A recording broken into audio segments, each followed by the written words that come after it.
नमस्कार दोस्तों, मैं हूं बेनाम और आप सुन रहे हैं हॉरर कहानी वो भी मेरी जुबानी। दोस्तों, आज की हमारी कहानी झारखंड के धनबाद शहर के पास में मौजूद एक गांव में रहने वाले एक शख्स की है जिसका नाम महेश है। महेश पेशे से एक ट्रक ड्राइवर हैं।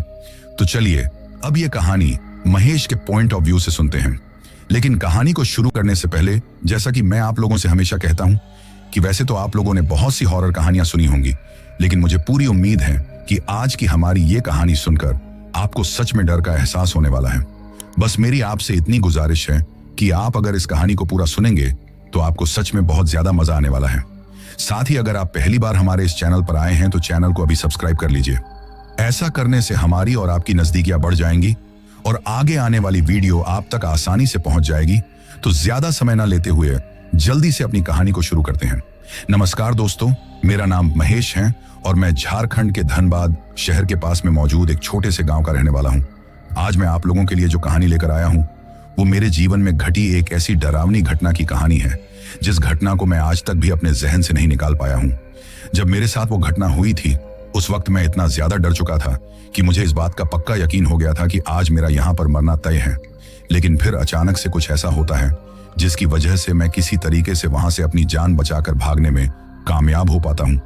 लेकिन उस रात के बाद मुझे आज तक भी रात के वक्त सफर तय करने में डर लगता है, क्योंकि आज भी मुझे ऐसा लगता है कि कहीं फिर से ही वही सब कुछ मेरे साथ दोबारा ना हो जाए। दरअसल ये बात आज से लगभग 12 साल पहले की है। आज से 12 साल पहले जब मुझे ट्रक ड्राइविंग का काम करते हुए लगभग 10 साल का अनुभव हो चुका था, तो उस टाइम पर मैं कभी कभार बिना खलासी के भी कहीं पर माल डिलीवर करने के लिए चला जाया करता था। हालांकि शुरू में जब मैं नया ड्राइवर बना था तो उस वक्त तो मुझे रात के वक्त सफर तय करने के लिए कोई ना कोई दूसरा इंसान साथ में चाहिए होता था, क्योंकि उस टाइम पर मुझे अकेले में लंबा सफर तय करने की आदत नहीं थी। और जब कभी भी मैं अकेला कहीं पर निकल जाया करता था तो चुपचाप अकेले ही ट्रक चलाते रहने के कारण कुछ ही टाइम बाद मुझे नींद आने लग जाती थी। पर जब हम दो लोग साथ में रहते थे तब तो एक दूसरे से कुछ बातें करते हुए सफर को काट लेते थे। लेकिन फिर धीरे धीरे 10 सालों के अंदर ऐसी आदत पड़ गई थी कि अब मुझे किसी की भी जरूरत नहीं थी। मैं जहां कहीं भी आना जाना चाहता था वहां अकेला आ जा सकता था। हालांकि जब ट्रक में पीछे की तरफ लोडिंग रहता था उस वक्त तो मैं हमेशा ही खलासी को साथ में रखता था, क्योंकि माल को ट्रक से उतारना और किसी नए माल को ट्रक में चढ़ाना यह सब एक खलासी का ही काम होता है। लेकिन एक बार ऐसे ही जब मैं एक सब्जी मंडी में अपने ट्रक को चलाने का काम किया करता था तो उस टाइम पर मुझे कहीं पर एक माल लोड करके जाना था और उस माल में और कुछ नहीं बल्कि अंगूर आने वाले थे। यानी कि मुझे एक जगह पर जाकर अंगूरों के गोदाम से अंगूर लेकर आने थे।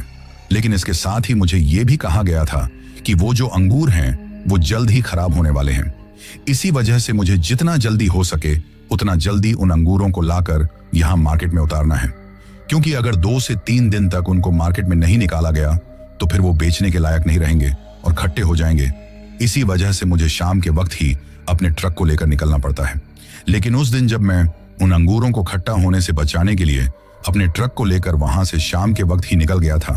तो मुझे उस टाइम पर इस बात का जरा भी अंदाजा नहीं था कि उन अंगूरों को बचाने के चक्कर में आज मैं खुद को एक ऐसे खतरे में डालने जा रहा हूं जिस खतरे में पड़ने के बाद मेरी हालत खराब होने वाली है।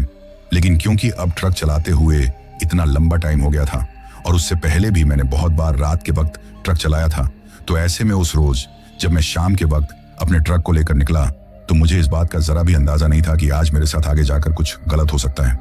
और ना ही मेरे दिमाग में ऐसा कुछ था कि आज मेरे साथ जो कुछ होने वाला है वैसा आज से पहले कभी भी नहीं हुआ था। लेकिन फिर एक अनजान मुसाफिर की तरह मैं अपने ट्रक को लेकर जब उस सफर पर निकल पड़ा तो शहर से थोड़ा दूर आगे निकलने से पहले ही जैसे ही रात के 8 से 8:30 बजे का टाइम हुआ और धीरे धीरे शहर पीछे की तरफ छूटने लगा तो मैं सोचता हूँ कि यहाँ से निकलने से पहले कुछ हल्का फुल्का खाना खा लेता हूँ, क्योंकि वैसे तो मैं हमेशा ही अपने घर जाकर खाना खाया करता था। लेकिन आज मैंने घर वालों को फोन करके बता दिया था कि मैं अब 2 दिनों तक घर पर नहीं आने वाला हूँ और किसी माल की लोडिंग के लिए निकल चुका हूँ। तो ऐसे में अब हर रोज की तरह जैसे ही रात के 8 बजे तो मेरे पेट में थोड़ी हल्की फुल्की हलचल होने लगती है और उस हलचल को महसूस करके मैं समझ जाता हूँ कि अब मुझे जल्द ही कुछ खाना पड़ेगा। यानी कि उस टाइम पर मुझे भूख लग रही थी। इसी वजह से मैं शहर से निकलने से पहले किसी ढाबे पर रुककर कुछ खाना ठीक समझता हूँ, जिसके चलते मैंने उस हाईवे के बगल में ही अपने ट्रक को रोका और वहां पर एक ढाबे पर जाकर खाने का ऑर्डर कर देता हूँ, क्योंकि उस ढाबे से आगे उस हाईवे पर मुश्किल से सिर्फ 2 से 3 ढाबे ही और आने वाले थे और वो जो लास्ट के 2 से 3 ढाबे थे उन पर इतना अच्छा खाना भी नहीं मिलता था। इसीलिए जिस ढाबे पर मैं अक्सर खाना खाया करता था, इस बार भी मैंने उसी ढाबे पर अपना ट्रक रोक लिया था। अब जब तक मैं उस ढाबे से खाना खाकर वापस से अपने सफर के लिए निकला, तब तक रात के 10 बज चुके थे, क्योंकि रात के 8:30 के टाइम पर तो मैं उस ढाबे पर पहुंचा था और फिर खाना खाने में ही मुझे लगभग 1 घंटे का टाइम लग गया था। लेकिन मेरी शुरू से ही एक आदत थी कि मैं खाना खाते ही तुरंत ड्राइविंग सीट पर जाकर नहीं बैठता था, क्योंकि इससे थोड़ी हेल्थ प्रॉब्लम होने के चांसेस रहते हैं। इसी वजह से मैं खाना खाने के बाद थोड़ा बहुत इधर उधर टहल लेता हूं, जिसके चलते उस दिन मुझे 10 बजे खाना खाने के बाद भी आधे घंटे का टाइम वहां से रवाना होने में और लग गया था। लेकिन फिर जब मैं वहां से रवाना हुआ तो मुझे इस बात का अच्छी तरीके से पता था कि मुझे जिस गोदाम में अपने ट्रक को लेकर पहुंचना है, उस गोदाम तक पहुंचते पहुंचते मुझे सुबह के लगभग 4 बज जाएंगे और सुबह के 4 बजे तक मुझे लगातार नॉन स्टॉप ट्रक चलाना है। इसीलिए मैंने वहां से रवाना होने से पहले एक बार फिर से पानी से अपना मुंह धो लिया था, क्योंकि मुझे पता था कि आज मैं अकेला हूं और अकेले में मुझे अक्सर नींद आ जाया करती है। मुंह धोने के साथ साथ ही मैंने ट्रक में हल्का फुल्का म्यूजिक भी चला लिया था ताकि नींद ना आए। पर वो कहते हैं ना कि चाहे अपन किसी मुसीबत से बचने की कितनी ही कोशिश क्यों ना कर लें, लेकिन जिस मुसीबत को आना होता है वो आकर ही रहती है। और उस रात मेरे लिए भी आगे आने वाले रास्ते पर एक ऐसी ही मुसीबत मेरा इंतजार कर रही थी, जिस मुसीबत में मैं आज से पहले कभी भी नहीं पड़ा था। दरअसल अब जैसे ही मैं उस ढाबे से लगभग 5 से 7 किलोमीटर आगे निकला, तो जो धनबाद शहर था वो मेरे से बिल्कुल पीछे की तरफ छूट चुका था। उस वक्त मैं जिस सड़क से गुजर रहा था, उस सड़क के दोनों तरफ सिर्फ पेड़ ही पेड़ दिखाई दे रहे थे। यानी कि उस टाइम पर मैं एक सुनसान और जंगलनुमा सड़क से होकर गुजर रहा था, जिसके दोनों तरफ दूर दूर तक कहीं पर भी किसी घर का नामो निशान भी दिखाई नहीं दे रहा था। और उस टाइम पर जिस सड़क से मैं गुजर रहा था, वो सड़क कोई हाईवे नहीं था, बल्कि वो एक सिंगल सड़क थी, क्योंकि उस ढाबे पर खाना खाने के बाद थोड़ी दूर आगे जाते ही मुझे एक अंडरपास से होते हुए नीचे की तरफ उतरना था, क्योंकि जिस गोदाम में मैं अंगूर लेने के लिए जा रहा था, उस गोदाम तक पहुंचने का वही एक सबसे अच्छा रास्ता था। हालांकि उस हाईवे से भी आगे जाकर उस गोदाम तक पहुंचा जा सकता था, लेकिन हाईवे से जाने पर 2 से 3 छोटे छोटे शहरों के बीच से होकर गुजरना पड़ता था, और शहरों में अक्सर छोटी छोटी सड़कों पर ट्रैफिक वगैरह की समस्या रहती थी। लेकिन वो जो बगल वाला सुनसान रास्ता था, उस तरफ से जाने पर कहीं पर कोई भी ट्रैफिक नहीं मिलता था। लेकिन आज मेरे लिए वहां पर एक ऐसा ट्रैफिक पहले से ही तैयार था, जिससे मैं कैसे भी करके बाहर नहीं निकल सकता था। अब मैं आप लोगों से ऐसा क्यों कह रहा हूं, इसके बारे में आप लोगों को थोड़ी ही देर में इस कहानी में आगे चलकर पता चलने वाला है। इसीलिए आप लोग इस कहानी को पूरा अंत तक जरूर सुने। अभी मैं उस सड़क पर बिल्कुल ताजी ताजी हवा को खिड़की से अपने चेहरे पर महसूस करते हुए और ट्रक में चल रहे सुनहरे गानों की धुन पर हल्का फुल्का हिलते हुए अपने ट्रक को लेकर निकल ही रहा था कि तभी उस मैन हाईवे से लगभग 10 से 12 किलोमीटर अंदर आने के बाद एक हल्के से घुमाव में मुझे दिखाई देता है कि उस घुमाव के ऊपर कोई कार के जैसी चीज पलटी हुई है। जब मैंने वो चीज देखी तो मैं अपने ट्रक की रफ्तार को थोड़ा हल्का हल्का धीमा कर देता हूं, लेकिन उस जगह पर मैंने उस पलटी हुई कार को देखते ही अपना ट्रक नहीं रोका था। पर फिर भी जैसे जैसे उस घुमाव के साथ साथ मेरे ट्रक की हेडलाइट की रोशनी उस कार के ऊपर पड़ी, तो मुझे दिखाई देता है कि वो कोई कार नहीं थी, बल्कि वो तो एक टैक्सी थी। लेकिन उस टैक्सी को देखकर भी मुझे बहुत ज्यादा अजीब लग रहा था, क्योंकि वैसे टैक्सी तो आज से कई जमाने पहले कोलकाता जैसे बड़े बड़े शहरों में चला करती थी, और वैसी टैक्सी हमारे धनबाद में या फिर अगल बगल में मैंने आज तक भी कहीं पर नहीं देखी थी। साथ ही अभी मैंने कहानी में पहले जैसा आप लोगों को बताया कि उस वक्त तक मुझे ट्रक चलाते हुए 10 साल का टाइम हो गया था, तो पिछले 10 साल में मैंने उस तरह की वो पीले रंग वाली टैक्सी कहीं पर भी नहीं देखी थी। लेकिन फिर जब मैंने गौर से उस टैक्सी की तरफ देखा तो मुझे दिखाई दिया कि वो टैक्सी भले ही पुराने जमाने की थी, लेकिन जिस जगह पर वो पलटी हुई थी वहां पर अब भी उसके टायर घूम रहे थे, और उन घूमते हुए टायरों को देखकर ऐसा लग रहा था कि जैसे ये टैक्सी अभी थोड़ी देर पहले ही मेरे आगे आगे ही चल रही थी, और ये अभी अभी ही किसी चीज से टकराकर या फिर किसी एक्सीडेंट की वजह से यहां पर इस तरीके से पलट गई है। लेकिन फिर एक बात मुझे समझ में नहीं आ रही थी कि उस वक्त वो टैक्सी जिस जगह पर पलटी हुई थी वहां पर उसके अगल बगल में ना ही तो कोई पेड़ था और ना ही कोई दूसरी गाड़ी या फिर कोई बाइक वाला वहां पर गिरा हुआ था। यानी कि उस वक्त कोई भी चीज वहां पर ऐसी दिखाई नहीं दे रही थी जिसको देखकर ऐसा लगे कि ये टैक्सी इस चीज से टकराकर यहाँ पर इस तरीके से पलटी है। और ना ही वो जो घुमाव था वो इतना ज्यादा घुमावदार था कि घुमाव में उस तरीके से काफी तेज रफ्तार में घूमने की वजह से वो वहां पर इस तरीके से पलटी है। लेकिन जो सबसे ज्यादा ताज्जुब करने वाली बात थी वो ये थी कि उस वक्त तक भी उस टैक्सी के टायर मेरे सामने घूम रहे थे। और उस तरीके से टायर सिर्फ एक ही कंडीशन में घूमते हैं कि अभी अभी 1 से 1.5 मिनट पहले ही उस टैक्सी का एक्सीडेंट हुआ हो। पर अगर इतने कम टाइम पहले ही उसका एक्सीडेंट हुआ था तो फिर जब मैं पीछे की तरफ से आ रहा था तो मुझे तो कहीं से भी किसी भी एक्सीडेंट की या फिर किसी धमाके की आवाज सुनाई नहीं दी थी। ये बात दिमाग में आते ही मैं उस टैक्सी के घूमते हुए उन चारों टायरों की तरफ बड़े ही गौर से देखता हूँ, क्योंकि उस वक्त मेरे दिमाग में ये था कि हो सकता है अचानक से घुमाव में घूमने पर किसी नुकीली चीज के ऊपर से गुजरने के कारण इस टैक्सी का टायर फट गया हो और टायर फटने के कारण ये टैक्सी इस तरीके से यहाँ पर पलट गई हो। लेकिन जब मैंने गौर से उस टैक्सी के टायरों की तरफ देखा तो उसके चारों के चारों टायर बिल्कुल सही सलामत थे। उनमें से एक भी टायर फटा हुआ नहीं था। अब ये चीज देखकर मैं समझ नहीं पा रहा था कि आखिर ये माजरा क्या है। एक पल के लिए तो मेरा मन हुआ कि मैं इन सब चीजों को छोड़कर इस टैक्सी के साइड से अपने ट्रक को लेते हुए आगे निकल जाता हूँ, क्योंकि उस टाइम पर मुझे जितना जल्दी हो सके उतना जल्दी उन अंगूरों के गोदाम में पहुंचना था।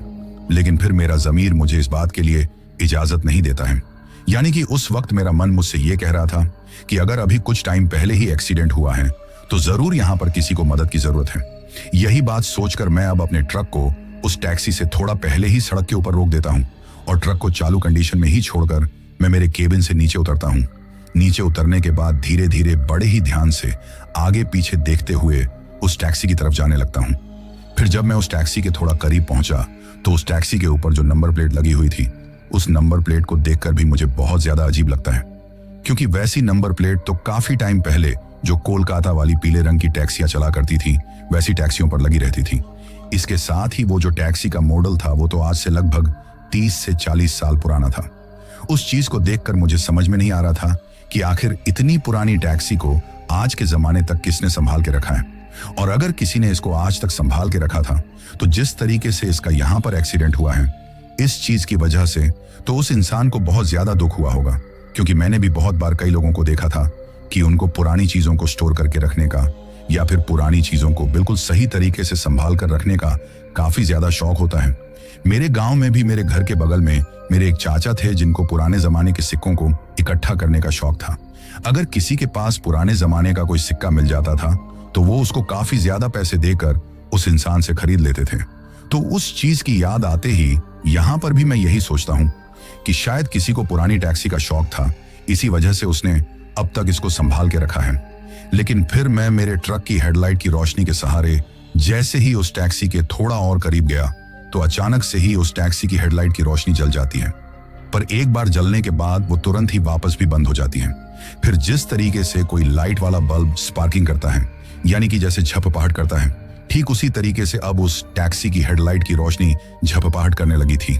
इसके साथ ही बीच में एक बार हल्की सी उस टैक्सी की हॉर्न भी बजी थी। उस चीज को देखकर मैं सोचता हूँ कि शायद अभी भी कोई इस टैक्सी के अंदर फंसा हुआ है। ऐसी बात दिमाग में आते ही मैं काफी तेजी से उस टैक्सी की ड्राइविंग सीट की तरफ जाता हूँ। लेकिन जैसे ही मैं थोड़ा नीचे की तरफ झुककर उस टैक्सी के अंदर देखता हूँ तो अंदर का माजरा देखकर मुझे यकीन ही नहीं होता है कि इस टैक्सी का अभी अभी कुछ टाइम पहले ही एक्सीडेंट हुआ है। क्योंकि जब मैंने नीचे की तरफ झुककर उस टैक्सी के अंदर देखा तो मुझे दिखाई दिया है कि उस वक्त उस टैक्सी के अंदर कोई भी नहीं है। ये चीज देखते ही मैं सोचता हूँ कि भला ऐसा कैसे हो सकता है। अभी अभी तो इस टैक्सी की हॉर्न की आवाज सुनाई दी थी, तो अगर इसके अंदर कोई था ही नहीं तो अपने आप ही इस टैक्सी की हॉर्न कैसे बज गई। साथ ही इसकी जो हेडलाइट की रोशनी है वो भी बार बार चालू बंद हो रही है। लेकिन फिर मैं मेरे दिमाग में सोचता हूँ कि शायद हो सकता है एक्सीडेंट की वजह से अंदर से कोई वायर टच हो गया होगा जिसके कारण ये सब चीजें अपने आप ही हो रही हैं। पर तभी मेरी नजर उस टैक्सी के स्टीयरिंग के ऊपर जाती है और जैसे ही मैं उस स्टीयरिंग के ऊपर देखता हूं तो मुझे दिखाई देता है कि उस स्टीयरिंग के ऊपर काफी सारा खून लगा हुआ है। और वो खून उस वक्त सिर्फ स्टीयरिंग के ऊपर ही नहीं बल्कि उस टैक्सी की सीट पर और आगे वाले डैशबोर्ड के ऊपर भी लगा हुआ था। अब उस खून को देखकर मुझे इस बात का पक्का यकीन हो गया था कि इस टैक्सी को जो कोई भी चला रहा था उसको उस एक्सीडेंट में काफी गहरी चोट लगी है और शायद मेरे से पहले ही कोई उसकी मदद करके उसको यहाँ से आगे की तरफ किसी अस्पताल में ले गया होगा। अब यही बात सोचकर मैं वापस से अपने ट्रक की तरफ आने लगता हूँ, क्योंकि अब जब टैक्सी में कोई था ही नहीं तो मैं वहां पर किसकी मदद कर सकता था। ऐसी बात सोचकर अभी मैं अपने ट्रक की तरफ चलते हुए वापस आ ही रहा था कि तभी अचानक से ही मुझे उस टैक्सी के बगल में जो सड़क के पास हल्की फुल्की घास थी, उस तरफ से किसी की अजीब तरीके से करहाने की आवाज सुनाई देती है,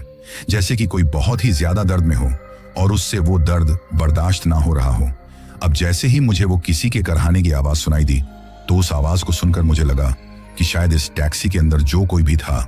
वो इस एक्सीडेंट के होने के बाद अपने आप को बचाने के लिए टैक्सी से खुद से ही बाहर निकलकर सड़क के साइड में चला गया है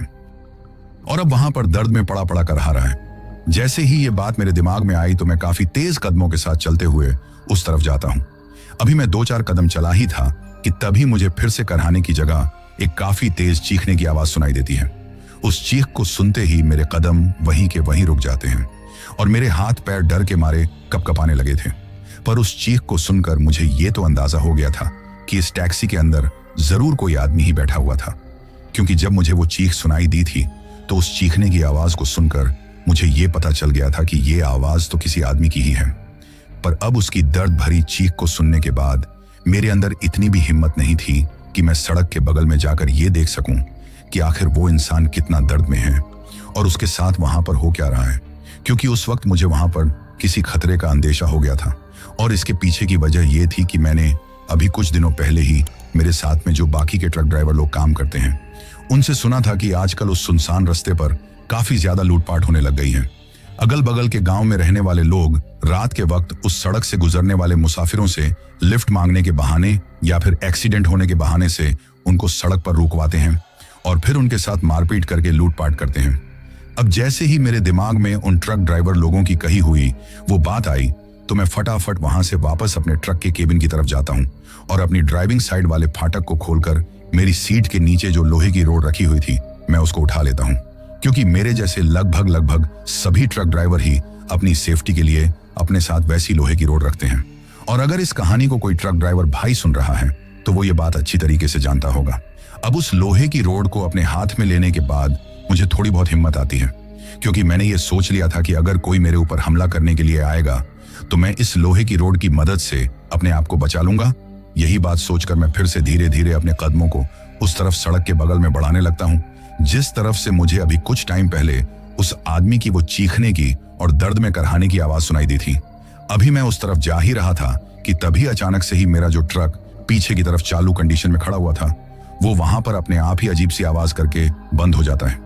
अब जैसे ही वो ट्रक बंद होता है तो उसके बंद होने के साथ ही उसकी जो हेडलाइट की रोशनी थी वो भी बंद हो गई थी। और जैसे ही हेडलाइट की रोशनी बंद हुई तो वहां पर चारों तरफ बिल्कुल घना अंधेरा छा गया था।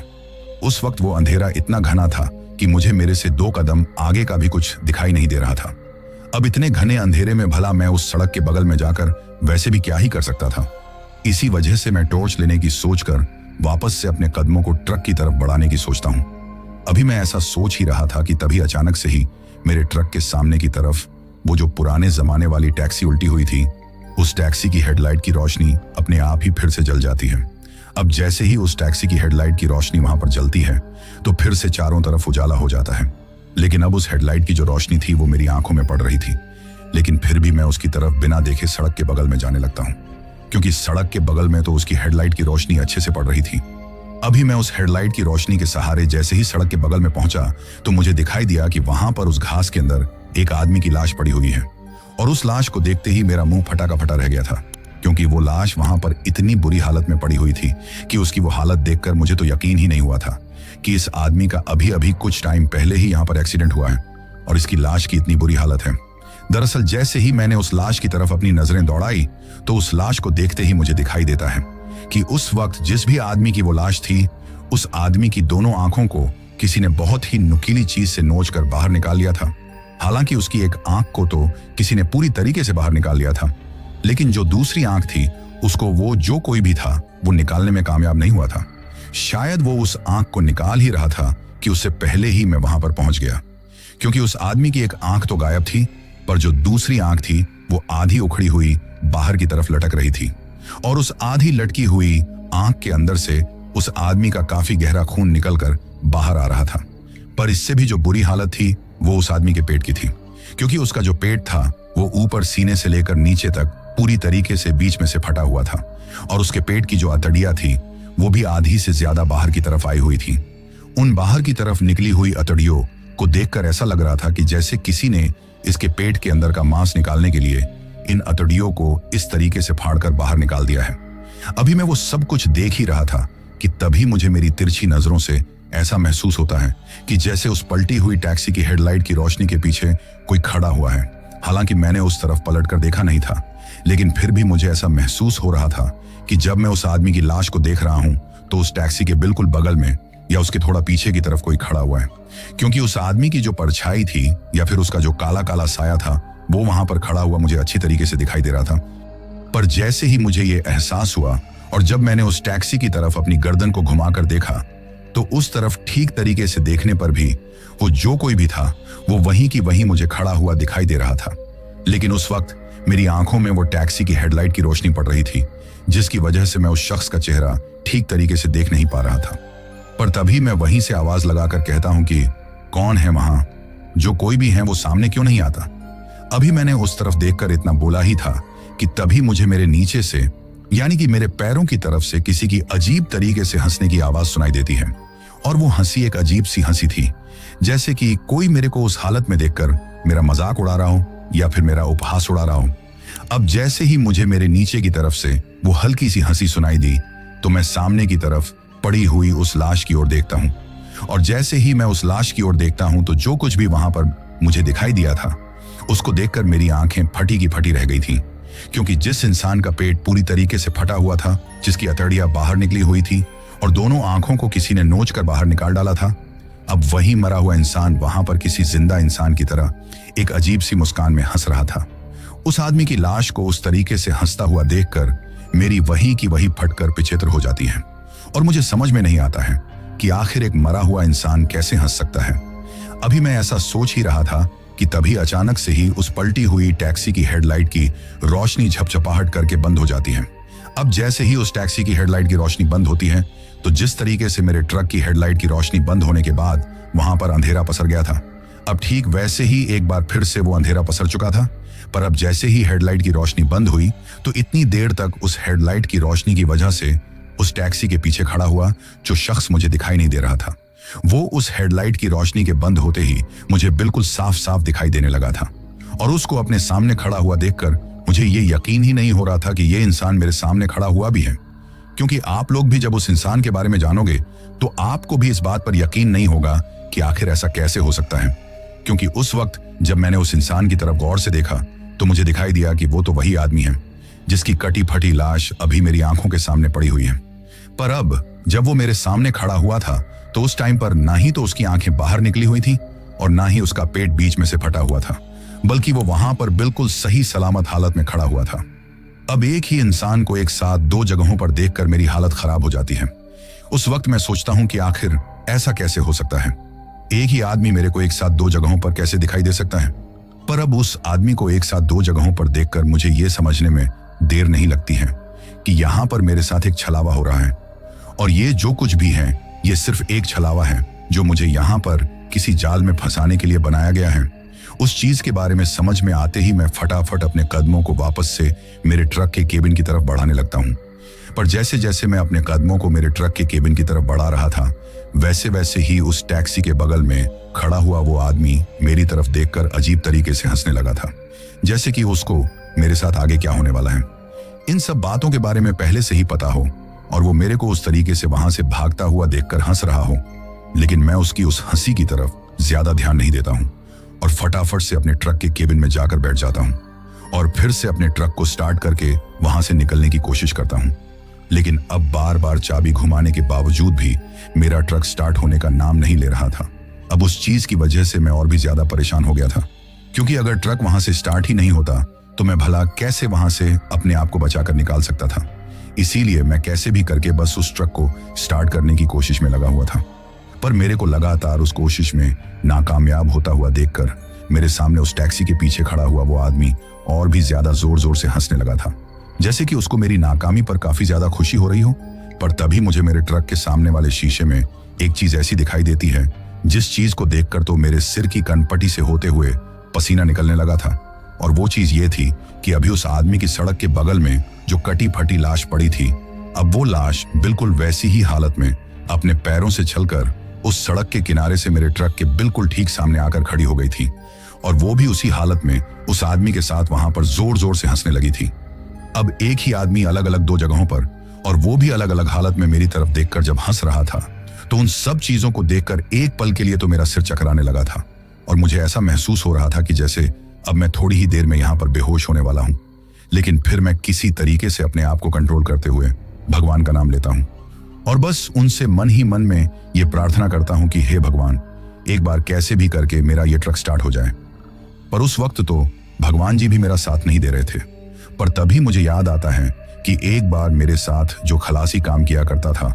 उसने मुझे बताया था कि उस्ताद कभी कभार जब चाबी वाला सेल्फ काम नहीं करता हो तो नीचे की तरफ से तार निकालकर उन दोनों तारों को आपस में जोड़कर ट्रक को स्टार्ट किया जा सकता है। अब जैसे ही मुझे ये चीज याद आती है तो मैं वही चीज करने लगता हूं,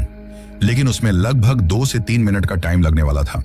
पर नीचे की तरफ तार जोड़ते वक्त भी मेरी नजरें सामने की तरफ उस आदमी की ओर ही थी। लेकिन अब हाथों से तो मैं नीचे की तरफ उन तारों को जोड़ने में लगा हुआ था, पर देख सामने की तरफ रहा था, जिसकी वजह से जो काम जोर मार के 3 मिनट में हो सकता था, उस काम को होने में 5 मिनट से भी ज्यादा का टाइम लग गया था। पर जब तक मैं उन तारों को जोड़ रहा था,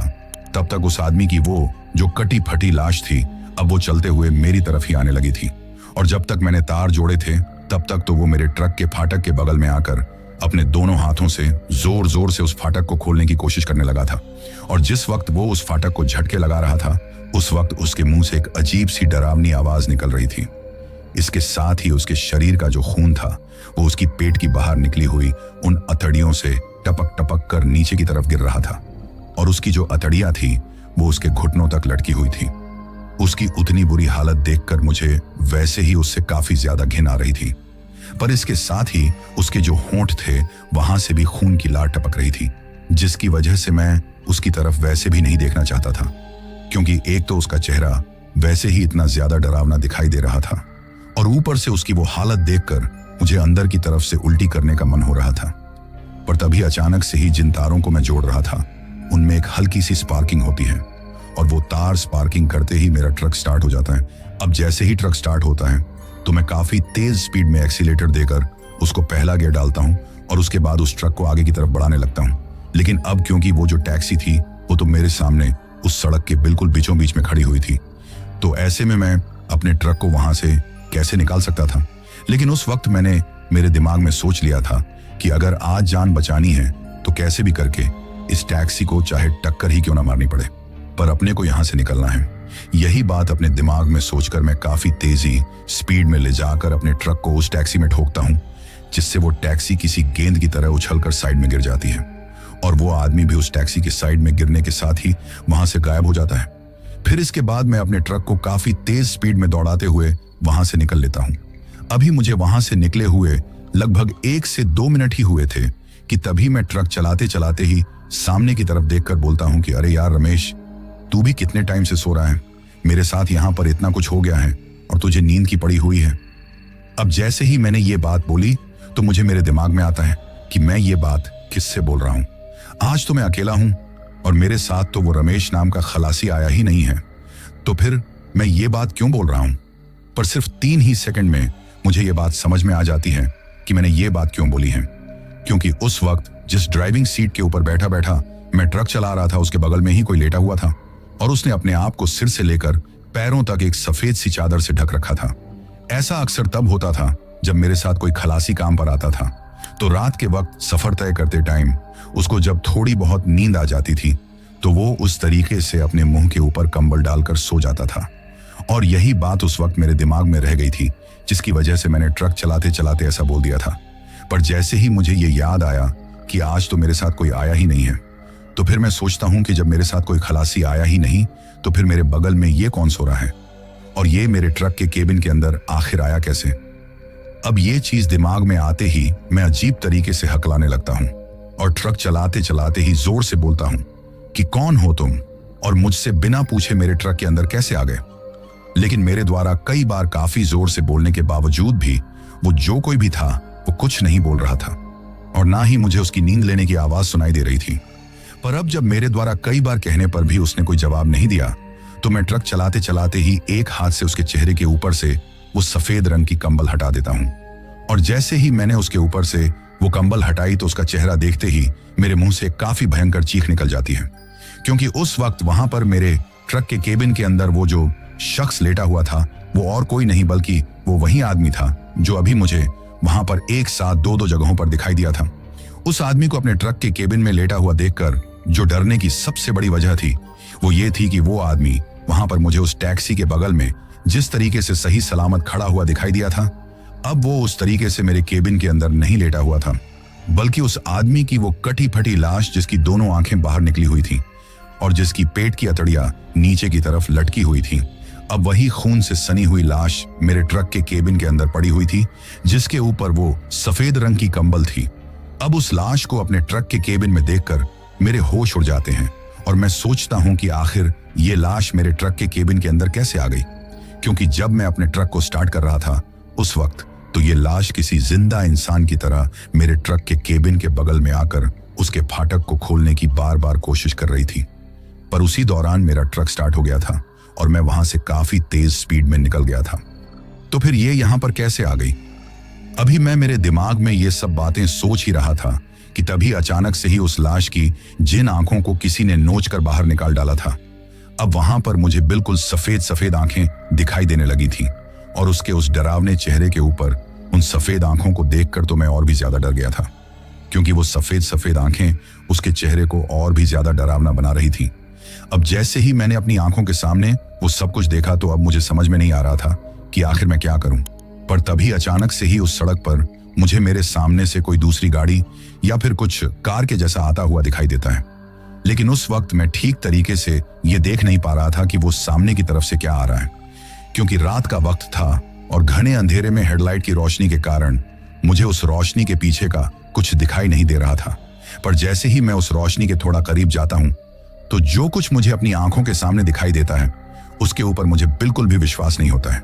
क्योंकि उस वक्त सामने की तरफ से जो कार मेरी तरफ चलकर आ रही थी वो कोई दूसरी कार नहीं थी, बल्कि वो वही पीले रंग वाली टैक्सी थी जो पीछे की तरफ उस घुमाव में मेरी आंखों के सामने उल्टी पड़ी हुई थी। अब उस टैक्सी को बिल्कुल सही सलामत हालत में देखकर मुझे तो समझ में ही नहीं आ रहा था कि आखिर ये टैक्सी इस तरीके से बिल्कुल सही हालत में कैसे चल रही है, और इसको तो मैं पीछे की तरफ ही छोड़कर आ गया था, तो फिर ये उल्टा मेरे से सामने की तरफ से कैसे आ रही है। अब एक बार के लिए तो मुझे लगा कि शायद हो सकता है उसकी ही जैसी दिखने वाली कोई दूसरी टैक्सी होगी, पर जब चलते चलते उस टैक्सी की हेडलाइट की रोशनी अचानक से ही पूरी तरीके से बंद हो जाती है और जब मेरे ट्रक की हेडलाइट की रोशनी उसके ऊपर पड़ती है तो मुझे दिखाई देता है कि वो कोई दूसरी टैक्सी नहीं बल्कि वही टैक्सी थी।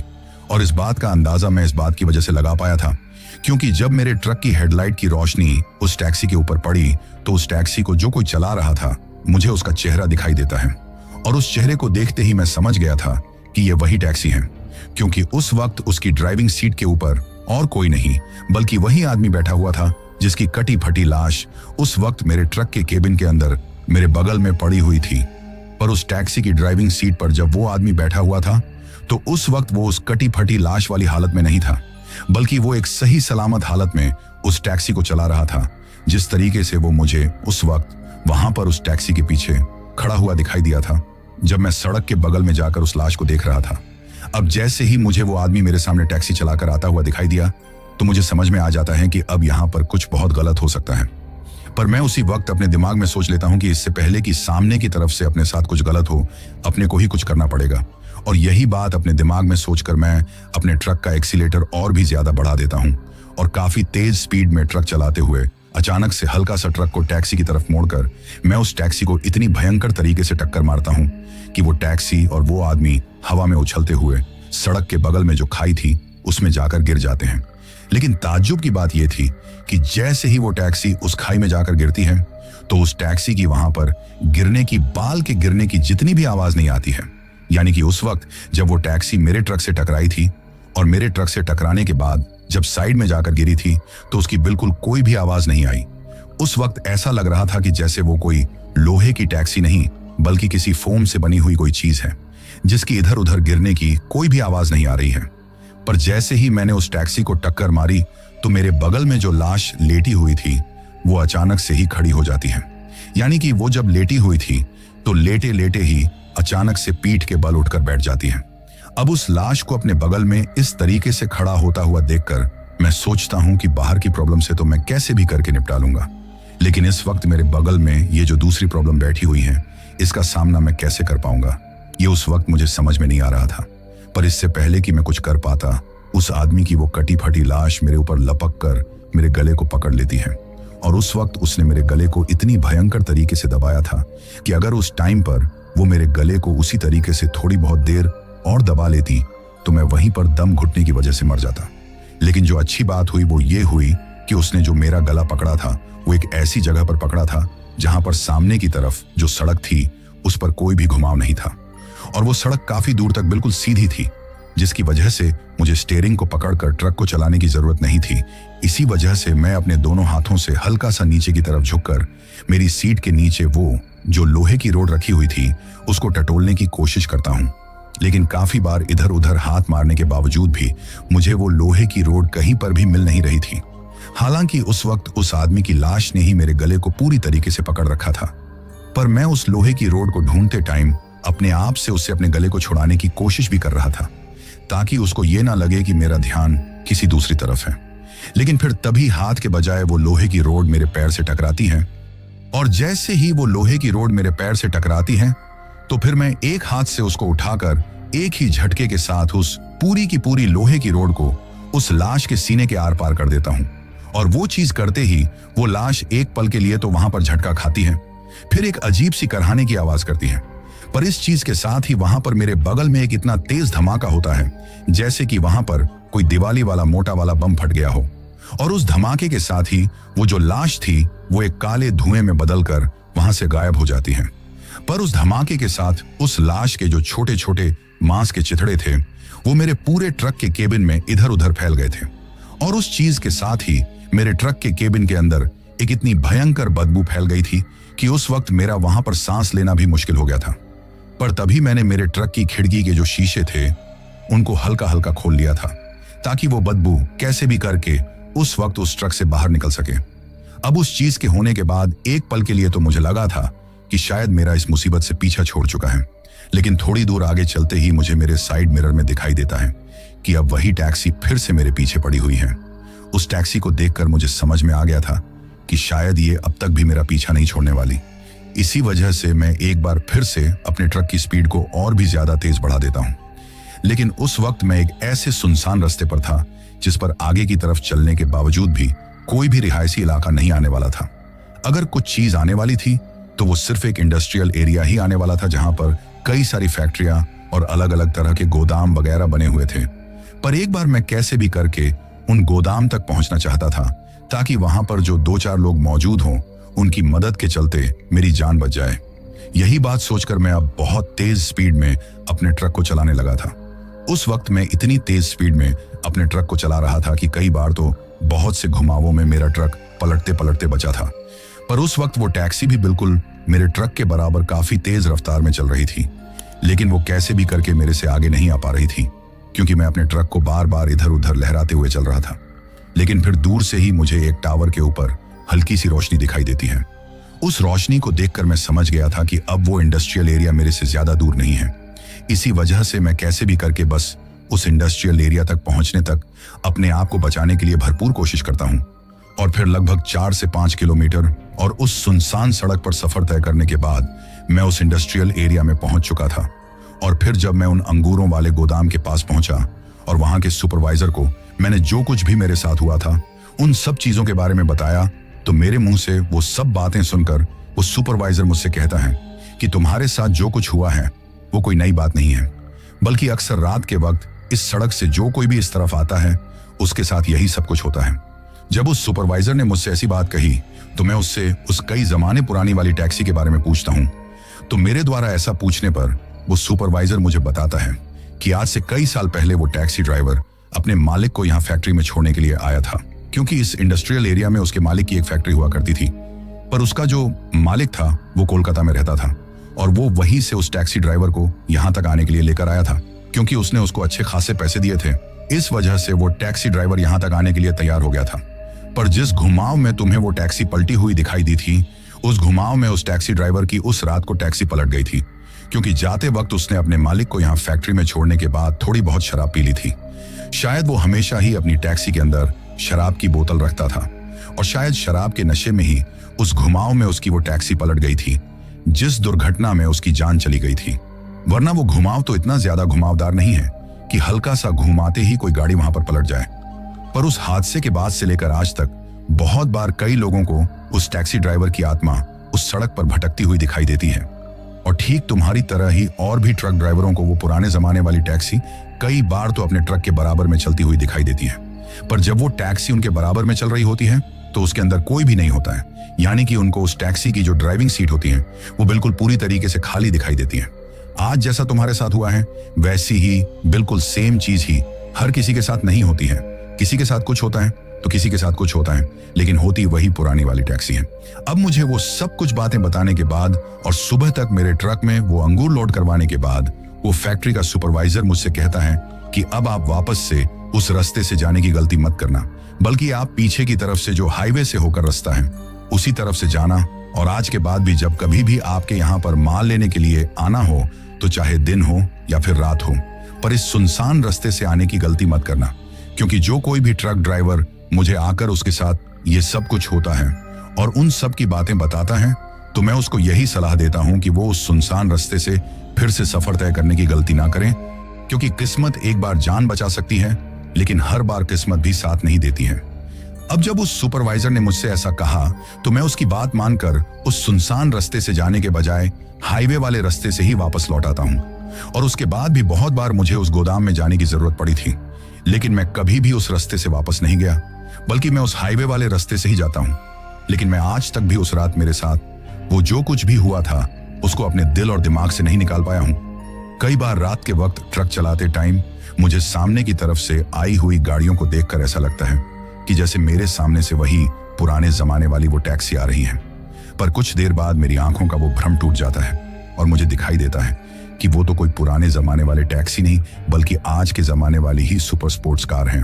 तो दोस्तों, ये थी हमारी आज की कहानी आपको कैसी लगी ये आप मुझे कमेंट बॉक्स में कमेंट करके जरूर बताना। दोस्तों, इसके बाद हमारा वही सिलसिला शुरू करते हैं जिसके बारे में मैंने आपको कहा था